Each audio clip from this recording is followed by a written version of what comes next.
Ako po marami po akong hair fall. Bakit po kaya? Yan po ay natural na adjustment sa mga bagong naglo-low carb dahil po yan sa pagrarasyon ng katawan ng kanyang energy. So, imagine po, nung kayo hindi pa naglo-low carb, masyadong mataas yung inyong energy intake. Nag-low carb kayo, bumaba na yung energy kasi less na times na kayo kumakain per day.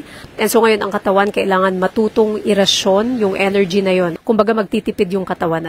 So pag nagtipid ang katawan, alin yung mga maaapektuhan na organs? Normally these are your peripheral organs, yung hindi masyado mga vital organs. So that includes skin, hair, and nails. Kaya po may mga hair loss na nangyayari sa beginner sa low carb, may mga skin changes pong nangyayari. Yan po ay transient. Mag-i-improve din po yan. It will take a few months po, kasi the hair goes through different cycles po and it takes a few months na tumubo ulit. Don't worry po. Basta nutrient dense ang kinakain, tama ang energy intake, yan po ay mag-i-improve din.